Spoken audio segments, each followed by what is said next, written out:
All right, we'll just dive straight into it. We're getting like super chats in, okay? So let me read RJ, what RJ said once again. Y'all need to stop overthinking the fit. We're drafting Harper. LOL, he's the most talented player in the draft other than Cooper. I absolutely agree. And then Brendan bringing up 14th pick. He said Cedric Coward. He's a 3 that plays with the same kind of feel as Derek White, in my opinion. Yeah, I'll have to look into him. I'll be honest. I haven't done my greatest due diligence as far as mid to late lottery, not lottery picks, mid to late picks in the first round. But I do want to say this, okay? I didn't want to overreact. All right. So after the Spurs got number 2, obviously I was excited.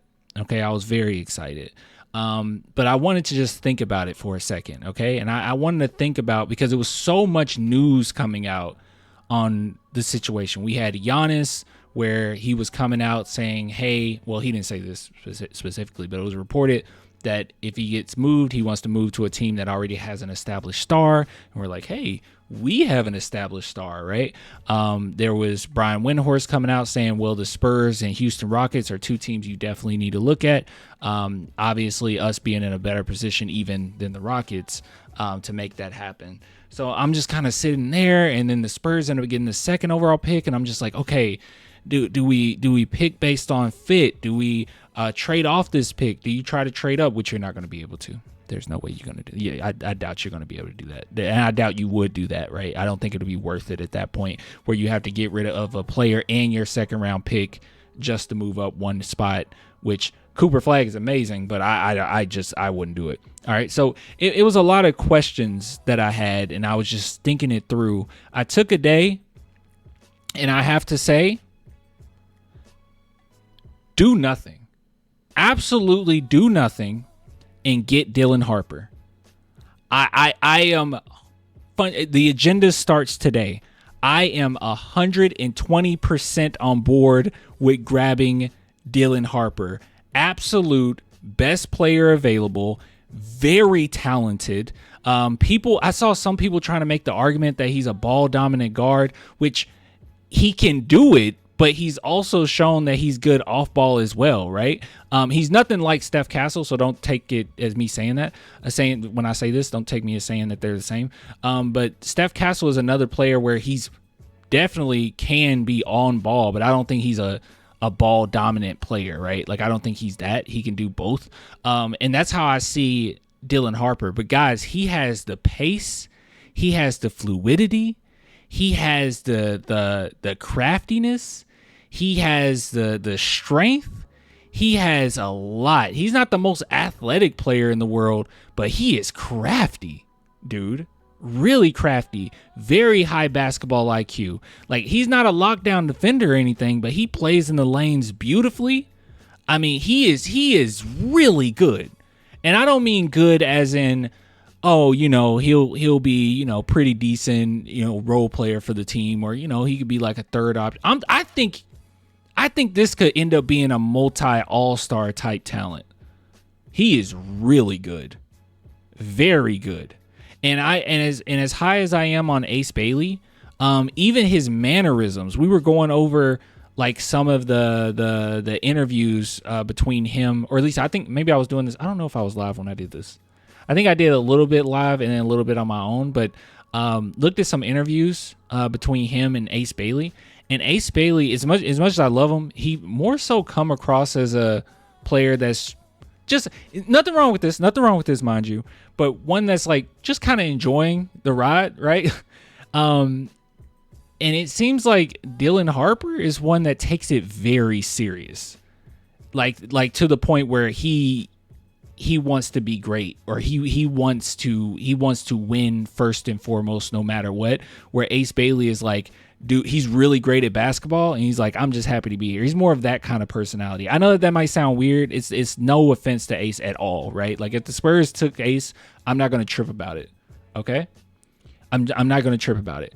But I will say this: there is no world right now where I think you don't just take Dylan Harper, guys. I don't think there's any world in which you just don't do it. Honestly. And I thought about this too. because I saw people saying like, oh, we should go after Giannis and you can trade away Dylan Harper for Giannis, and people saying we need too many guards. Let me address both of those, okay? First and foremost, when it comes to Giannis, the only way that I'm on board with going after Giannis at this point is if he just makes it abundantly clear that he wants to come to San Antonio. Because like I said, the Spurs need as much leverage as humanly possible if they want to make something like that happen. And we don't have to make that happen, right?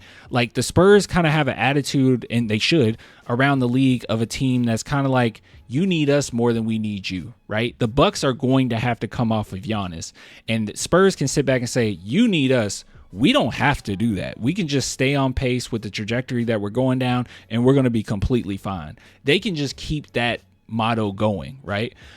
So there's no real reason to throw all of your eggs into one basket to be successful for, a few years, when you can have a superpower like the Spurs want and just be successful for a very long time, right? You don't have to do it. So the only reason why I will be okay with getting Giannis and going all out on that, or not all out, but you know what I mean, is if he says, I want to come to San Antonio, that gives you leverage. That means that maybe we can get another team involved. It's like he has to come here, right? Or you're not going to be able to move off of him, and you can utilize that to the best of your ability. That's why you were able to get Fox, well, along with the Luka trade, but you were able to get Fox for little to nothing because of that leverage, right? So like that's what it would have to come down to. So the Giannis thing, I don't know what's going to come out of it. I don't really care. I'll be honest. I don't really care at this point. But I'm sure when things come up, we'll talk about it, right? But I'm not fully on board with going all out on Giannis. So that's the Giannis situation. Now, to address people that said that we have too many guards, I'm a little confused by that. I'll be completely honest with you guys and transparent. I am confused by the people that say we have too many guards. The reason why that confuses me is because last draft, there were so many people upset that we didn't get Dillingham. And this went on for several weeks. And that confuses me because at the time we had Chris Paul, Steph Castle, Blake Wesley, Malachi Branham, and Trey Jones. You have 5 guards, and all of which would have been getting minutes, right? Especially under Pop. We didn't know what was going to happen with Pop and everything, and we didn't know that Blake Wesley and Malachi Branham at that point weren't going to get any minutes under Mitch Johnson. So but we had multiple guards, and people still wanted Rob Dillingham. But now, okay, you got Fox. Okay, but you have Fox, you have Steph Castle, you have Malachi Branham, Blake Wesley, which we don't know what's going to happen with that. And isn't that it? Isn't that it? I mean, we have 4 now, but now it's too many guards. I don't get that. Not Blake. You think he'll be gone?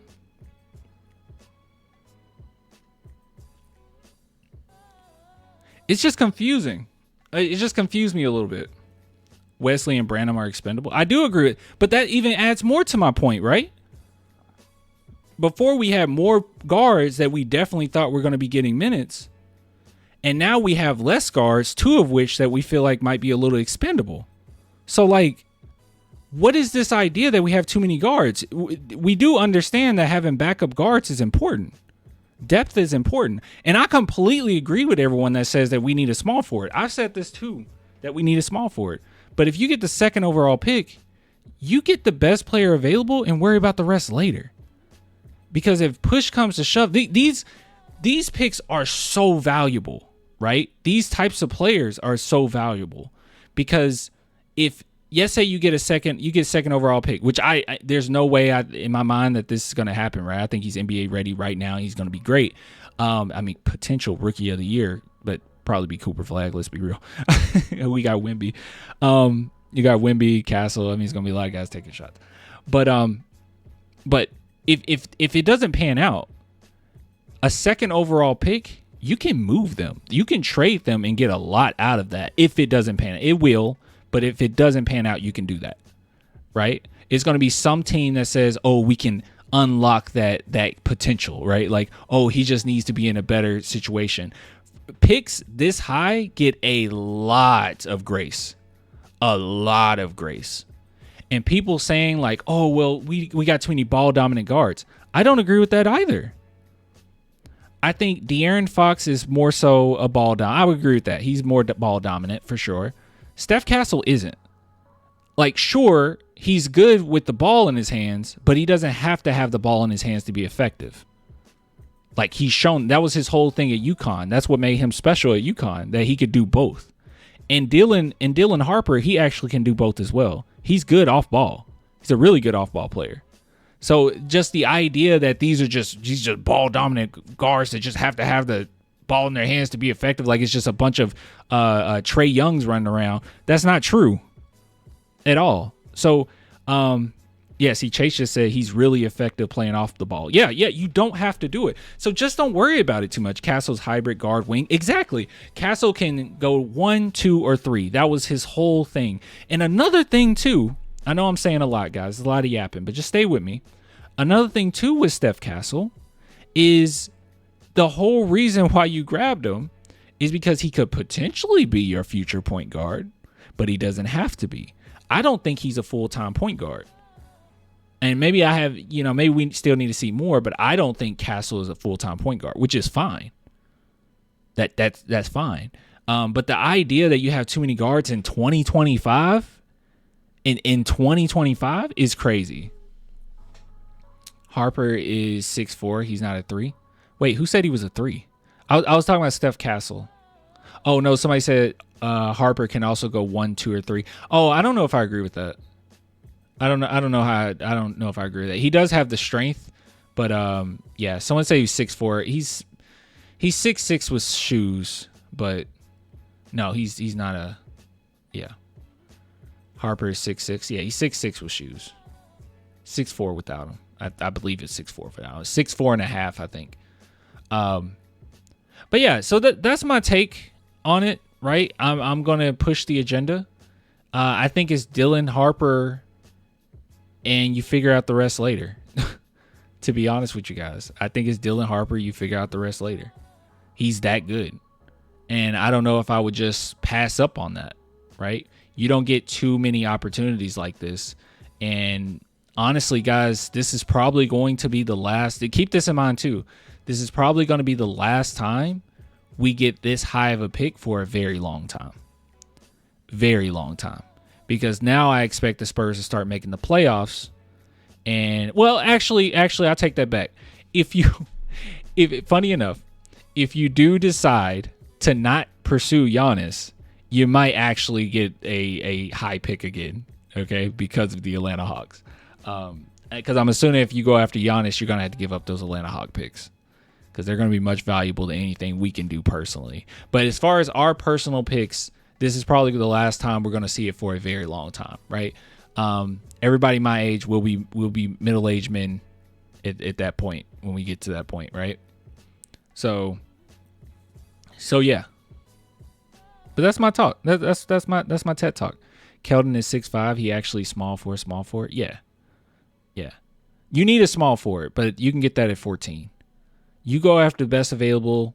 Worry about the rest later. He genuinely is that good. I'm not joking with you guys. Genuinely is that good. And we're going to do some other segments on him just to kind of display that a little bit. Some things that came out, but he is crafty, y'all. He is crafty. He really is one of those where I probably watch some scouting report videos. Those are really great, but if you want to just look at some highlights, you'll see it, bro. It's kind of ridiculous. The stuff he get away with. Very impressive. Can we watch some highlights? Not on my stream. I'm sorry. I'll get copyright. I get copyright claim for everything, dude.